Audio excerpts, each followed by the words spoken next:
کیا نماز میں قرآن پاک ترتیب سے پڑھنا فرض ہے؟ نہیں، ترتیب سے پڑھنا فرض نہیں ہے، پریفریبل ضرور ہے، لیکن نبی علیہ السلام سے ترتیب ہٹا کے پڑھنا بھی ثابت ہے۔ مسلم شریف میں ایک حدیث ہے، نبی صلی اللہ علیہ وآلہ وسلم نے پہلی رکعت میں سورۃ النساء کی تلاوت کی جو چوتھے نمبر پہ آتی ہے، اور دوسری رکعت میں سورہ آل عمران کی۔ تو ترتیب بدل کر بھی پڑھا جا سکتا ہے، خود قرآن اس ترتیب میں نہیں ہے جس ترتیب میں نازل ہوا یہ تو حضرت جبرائیل علیہ السلام نے وحی کے ذریعے ترتیب لگوائی۔ ہاں، جو لوح محفوظ میں قرآن ہے وہ اسی ترتیب سے ہے، پہلے دن سے اللہ کے ہاں اس کی ترتیب یہی ہے، لیکن وہ سرکمسٹانسز کے اوپر قرآن نازل ہوا، اس لیے آپ کو سورہ بقرہ جو مدینہ شریف میں نازل ہوئی آلموسٹ غزوہ بدر سے جسٹ پہلے،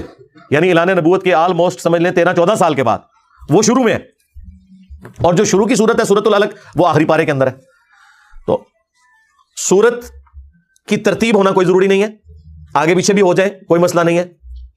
ایک اور حدیث ہے مسلم شریف میں کہ نبی علیہ السلام نے جو طواف کے بعد 2 نفل پڑھے